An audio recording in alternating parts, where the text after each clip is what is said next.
À l'Union, l'émission où nous proposons des questions, où nous posons des questions, j'y arrive, sans détour pour éclairer nos concitoyens.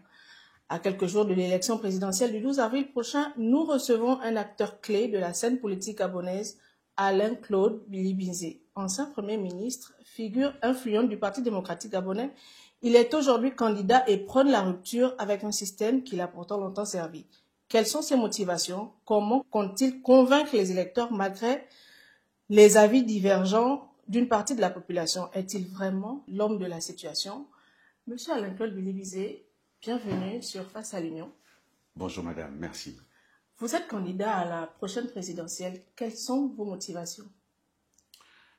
Un homme politique qui se respecte réfléchit à ce qu'il a proposé pour son pays. Et je pense que mon parcours politique, d'abord dans l'opposition au système, parce qu'on retient toujours que j'ai été Premier ministre, mais je n'ai pas commencé par cela. J'ai été leader étudiant avec des difficultés que j'ai connues. J'ai été acteur de l'opposition avec les hauts et les bas avant de devenir une personnalité influente du parti au pouvoir. Et donc, j'ai des projets, j'ai des choses à proposer pour mon pays, j'ai une expérience, un parcours, et je suis allé au contact des Gabonaises et des Gabonais, et je pense que le moment est venu pour que j'exprime ce que je pense, quelle est ma vision du pays, et c'est une vision que j'ai forgée depuis de longues années, et il est temps aujourd'hui de la proposer aux Gabonaises et aux Gabonais. Alors, avant l'avènement du 30 août de 2023, avez-vous aspiré à la magistrature suprême? Je me suis engagé en politique pour offrir le meilleur à mon pays, d'abord le meilleur de moi-même. Et un parcours politique, lorsqu'on arrive à un certain nombre de responsabilités, il est normal d'avoir des ambitions pour son pays. J'y ai pensé. Avais-je l'opportunité de l'exprimer? J'étais dans un parti politique, le PDG, avec un chef, et ce chef est aux responsabilités. Chacun tait donc ses ambitions. Lui n'étant plus là, j'exprime clairement mes ambitions, et personne aujourd'hui n'est surpris, en réalité, que je me présente candidat à l'élection présidentielle. Je pense qu'Ali Bongo lui-même, là où il se trouve, sait que dans ma tête, et lui le savait également, que le jour où il ne serait plus là, je serai candidat. L'actuel président de la transition le sait également. Donc, ça ne surprend personne.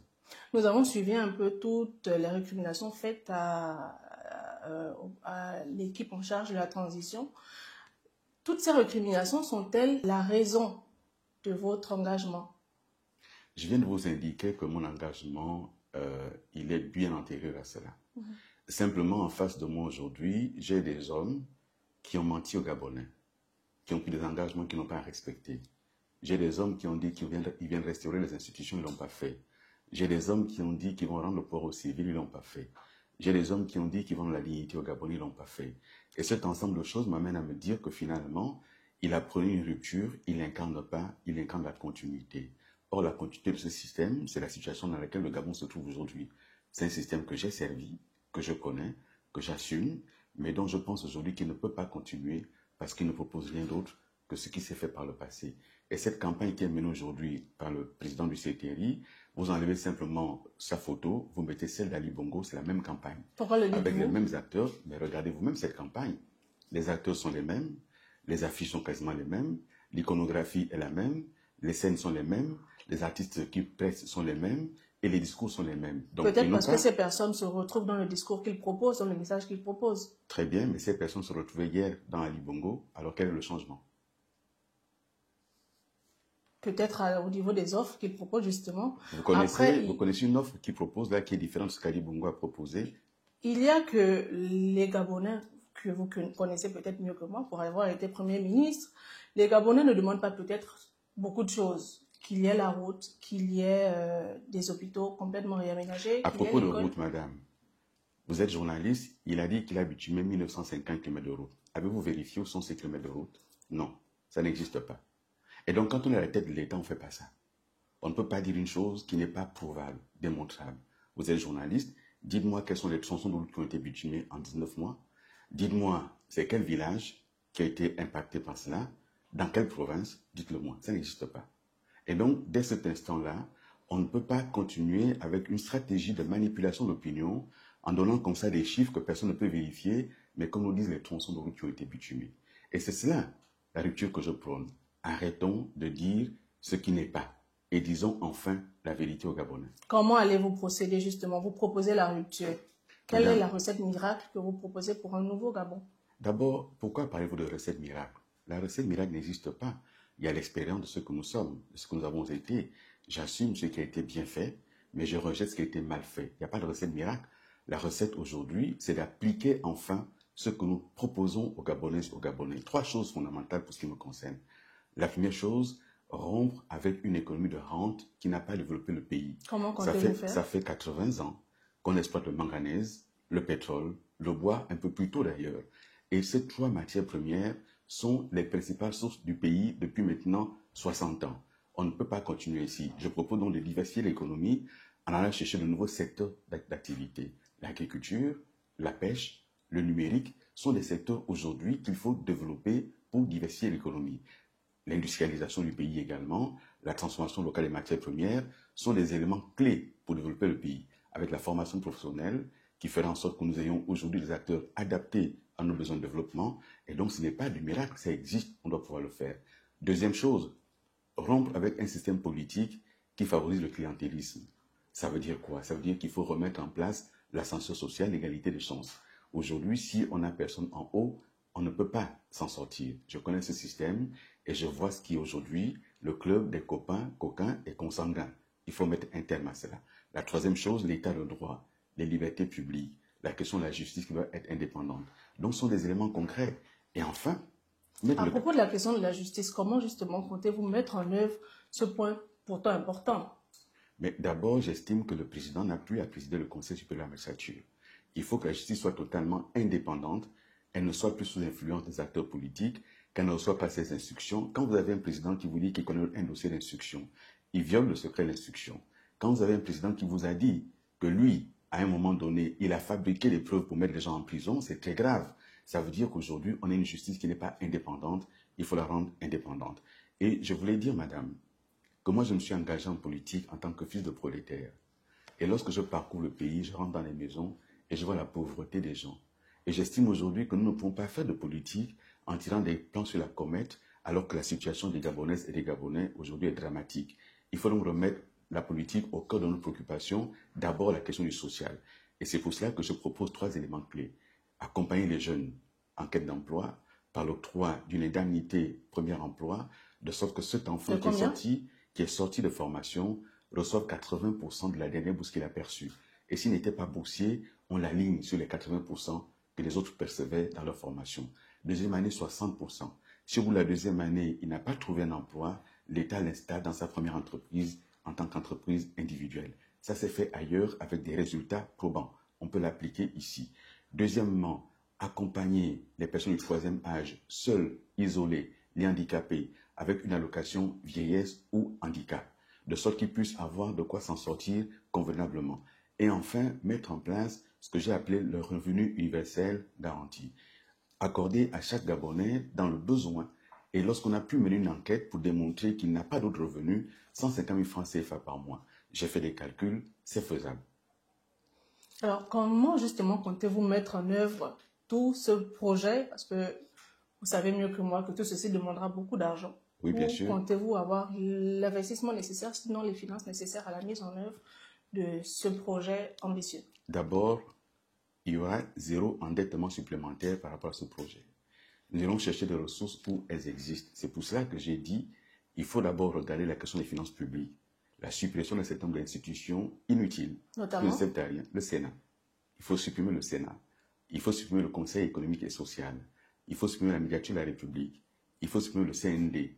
Lorsqu'on a supprimé tout cela, dans la loi de finances actuelle, on dégage une économie de 22 milliards de francs CFA dans la loi de finances actuelle. À côté de cela, j'ai dit qu'on prend 10% des ressources du pétrole, 10% des ressources du manganèse, on y ajoute le bois.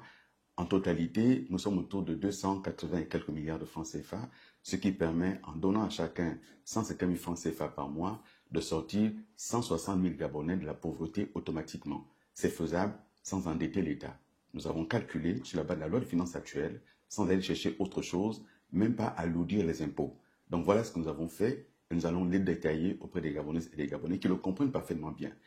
Dès qu'il s'agit de s'occuper des pauvres, on vous dit qu'il n'y a pas d'argent. Mais quand il s'agit d'octroyer des primes à ceux qui ont déjà des salaires, là on trouve de l'argent. Vous comptez supprimer les primes alors? Je n'ai pas dit cela. Je dis qu'il faut pouvoir rééquilibrer. Lorsque vous avez 160 000 personnes qui acquièrent maintenant un revenu, vous dynamisez l'économie. Il y a une économie locale qui se met en place, Chacun dans son village peut mener une activité et en réalité, c'est le Gabon qui gagne. Qu'est-ce qu'on gagne à maintenir les gens dans la pauvreté? Rien du tout. Et donc moi, c'est fort de mon expérience, fort de ce que je vais sur le terrain écouter les uns les autres, que je fais cette proposition concrète pour sortir les Gabonais de la pauvreté. Vous avez fait votre mea culpa sur expression directe.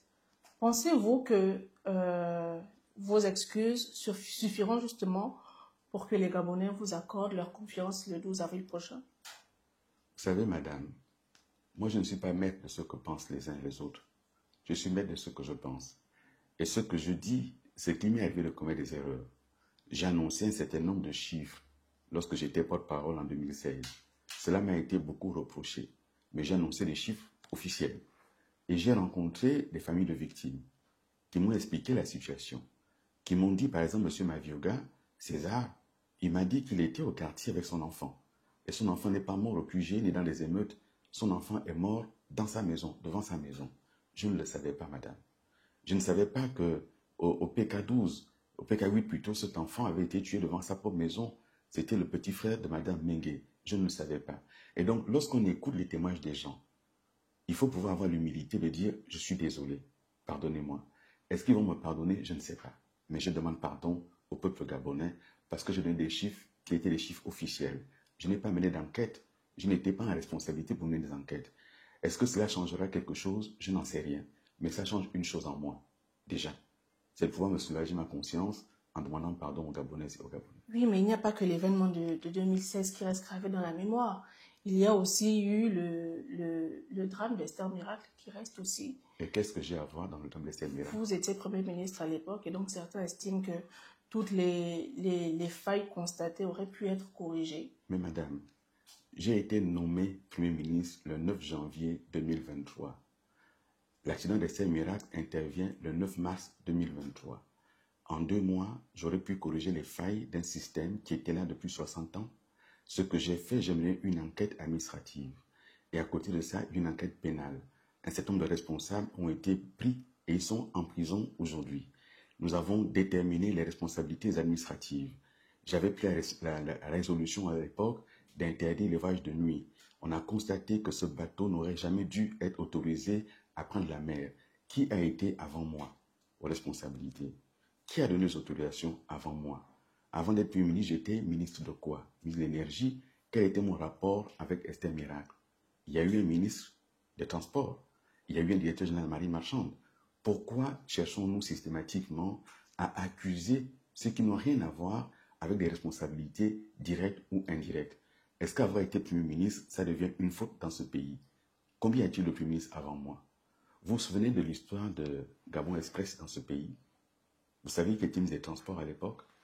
Pourquoi ne reproche-t-on pas cela à Mme Missambo à chacune de ses sorties? Elle qui était ministre lorsqu'il y a eu ce drame, cet avion qui n'aurait jamais dû prendre l'air. Pourquoi on ne reproche jamais ça? Et donc, moi, je suis là pour dire aux Gabonais la vérité. Et Esther Miracle, j'ai pris mes responsabilités en menant une enquête qui a mené les gens en prison et qui a suspendu d'autres fonctionnaires. Et aujourd'hui, malheureusement, on a autorisé à nouveau la navigation de nuit sans tirer les leçons de ce qui s'était passé. C'est pour cela que, entre autres, je demande qu'il y ait une commission vérité, justice et réconciliation pour que nous sachions ce qui s'est passé dans notre pays et qu'on répare le pays, qu'on cesse comme ça de trouver des boucs émissaires. Je ne serai pas le bouc émissaire de ce qui a dysfonctionné dans ce pays. Êtes-vous prêt à assumer les conséquences de cette commission, les décisions qui seront prises? Mais bien entendu, je n'ai rien à me reprocher, je suis prêt à répondre. Mais est-ce que tout le monde est prêt à répondre? Pourquoi, selon vous, cette commission n'est toujours pas mise en place? Mais parce que ceux qui doivent la mettre en place n'ont pas intérêt. Parce qu'ils savent ce qui s'est passé, parce qu'ils se protègent mutuellement. Et donc, dans ce système où les uns et les autres se protègent, ils ne peuvent pas la mettre en place. Regardez, on m'accuse d'avoir dit qu'il y a eu 8 morts. J'ai donné les chiffres officiels. Mais ceux qui ont dit qu'il y a eu 300 morts, ils sont où? Pourquoi ils n'en parlent plus? Ils sont au gouvernement. Le ministre de la Justice disait qu'il y a eu des charniers. Il est ministre de la Justice depuis bientôt 2 ans. Qu'attend-il pour faire une enquête? Madame Missambo Paulette était là pour dire qu'il y a eu des charniers. Elle est présidente du Sénat, pourquoi elle n'ouvre pas l'enquête? Il y en a d'autres dans ce gouvernement qui en parlaient, pourquoi ils n'en parlent plus? Donc moi, je demande cette commission pour que les Gabonais sachent quelle a été la vérité de toute cette histoire. Alors, vous avez été membre influent du Parti démocratique gabonais. Alain-Claude Billy Bizet, président de la République, compte-t-il travailler aux côtés, avoir à ses côtés certains membres de ce parti, du Parti démocratique gabonais ou pas? Je ne sais pas si j'ai été plus influent que d'autres personnalités de ce pays dans ce parti. J'ai pris ma part de responsabilité et j'ai rompu avec le PDG. Lorsque j'étais aux responsabilités comme ministre, j'ai travaillé avec tous les Gabonais que j'ai trouvés. Je ne travaille pas uniquement avec ceux qui pensent comme moi. En revanche, celui qui vient faire du militantisme au bureau n'a pas sa place. Celui qui vient faire de la technique a sa place. Et dans tous les partis au Gabon, au PDG, à l'Union nationale ou ailleurs, on a des compatriotes qui sont bien formés, on travaillera avec eux. Mais ils ne viennent pas faire la politique avec l'administration. Alors, parmi les mots qui minent la société gabonaise, il y a l'éducation et la santé. Qu'est-ce que vous avez prévu pour améliorer le système éducatif gabonais? D'abord, le système éducatif gabonais, ce n'est pas seulement construire les bâtiments. Ce n'est pas seulement former les enseignants. C'est qu'est-ce qu'on a comme contenu dans cette formation? À quoi formons-nous nos enfants? Est-ce qu'on les forme à s'autonomiser? Est-ce qu'on les forme à entreprendre? Ou est-ce qu'on les forme uniquement à des administratifs? Donc, il y a la question du contenu qu'il faudra examiner. Ce que j'ai prévu, moi, c'est d'abord la question de la réforme de ce système, en mettant en place une équipe d'experts indépendants, gabonais et étrangers, sur la question du système éducatif gabonais, comment le réformer. Et ensuite mettre l'accent sur la formation professionnelle. Il y a eu les états généraux de l'éducation. Vous n'allez pas tenir compte des conclusions des états généraux? Madame, vous savez, nous évoluons, le monde évolue. Les états généraux dont vous parlez, ça fait plus de 10 ans maintenant, je crois. Il faut pouvoir évoluer. S'il y a des choses importantes à maintenir, on les maintient. Mais il n'empêche qu'on peut toujours interroger la société gabonaise, quel genre d'école voulons-nous?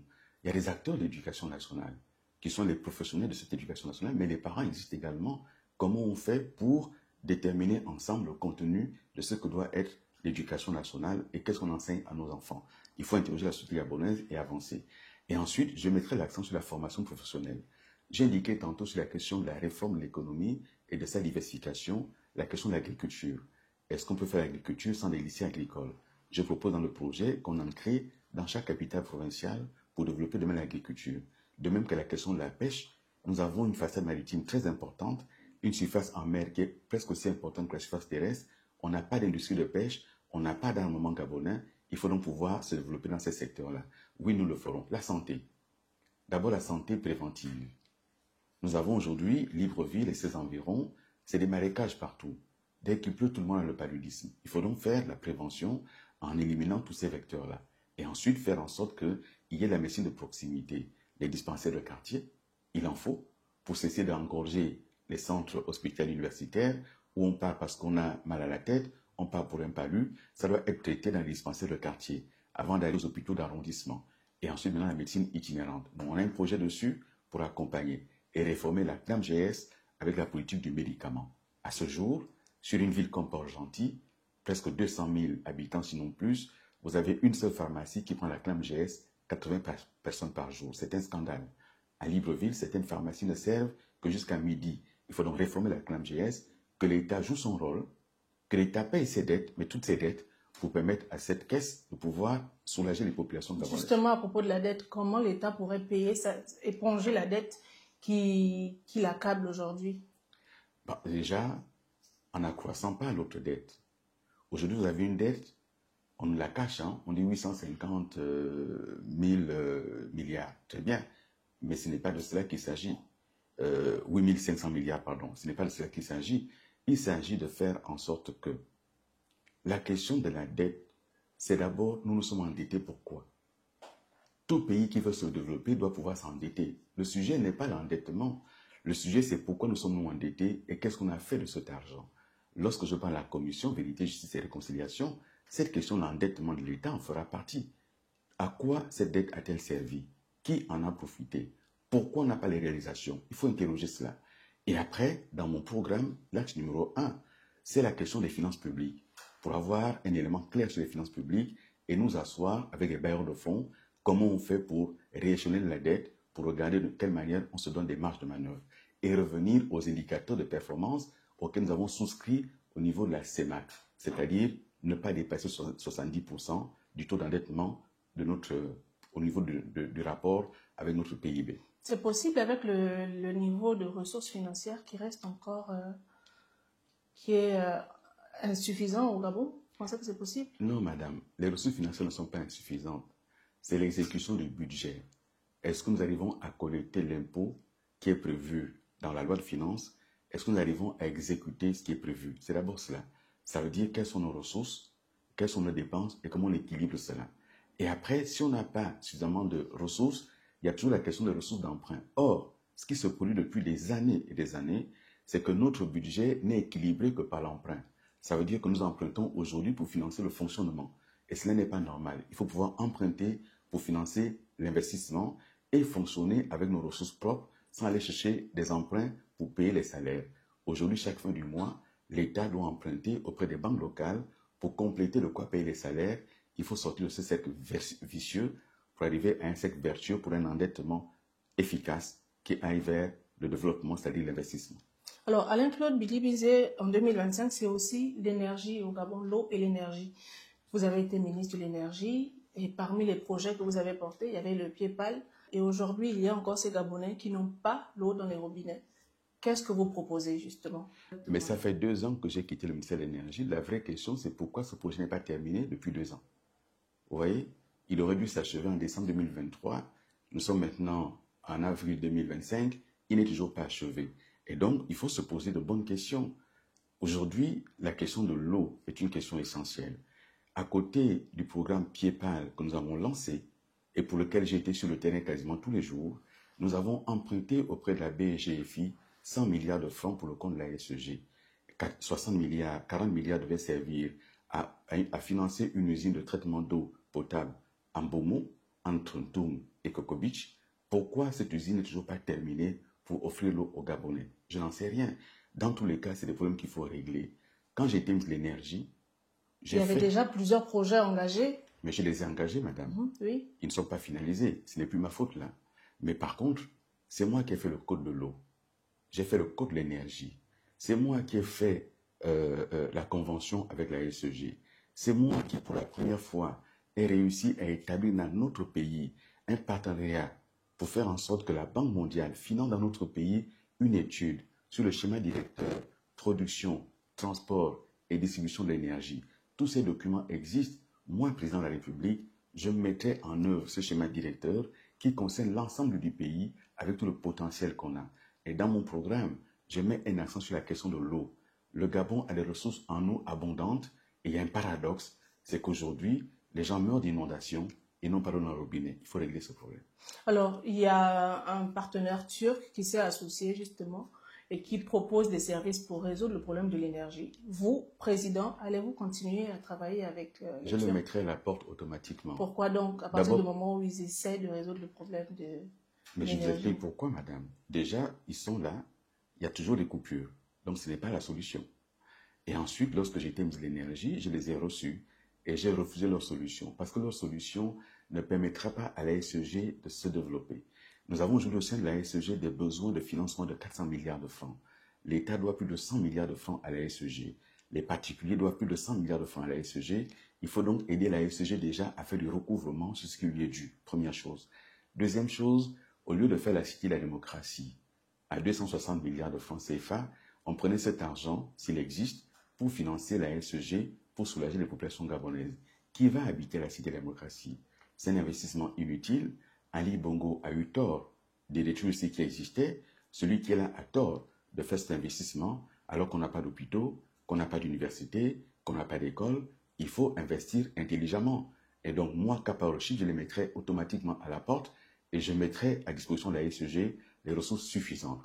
Mais à côté de cette question de la SEG, il va falloir interroger la question des actionnaires privés de la SEG. Jusqu'à présent, on n'interroge que l'État. Mais quid des actionnaires personnes physiques et personnes morales qui ont pris des participations à la SEG et qui aujourd'hui laissent l'État seul investir? Vous comptez faire un nettoyage? Bien entendu. Mais l'actionnaire qui ne répond pas, il devra partir. Il faut recapitaliser la SEG, faire une augmentation de capital. Celui qui ne suivra pas, le phénomène naturel de l'éviction fera en sorte qu'il s'en aille. On ne pourra pas continuer à faire peser sur l'État et donc sur le contribuable l'investissement seul au niveau de la SEG alors qu'il y a des partenaires privés, personnes morales et personnes physiques. Alors, M. Alain-Claude, vous êtes candidat à la présidentielle. Il y a des Gabonais qui vous regardent.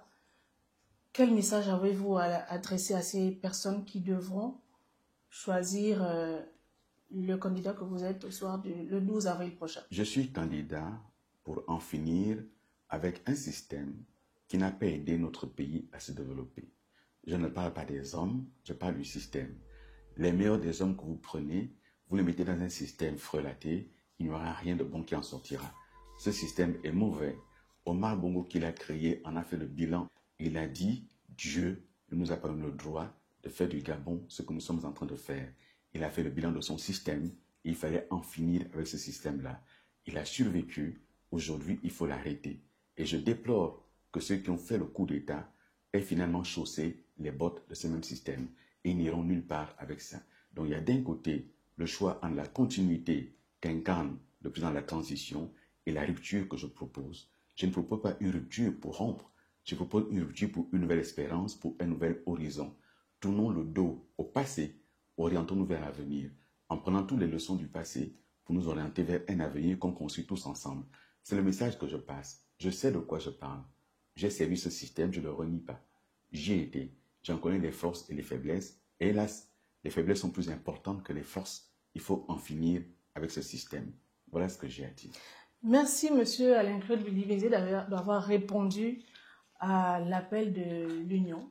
Merci de vous être prêté aux questions. Bonne chance pour la suite. Merci, madame. Bonne chance à vous. Merci.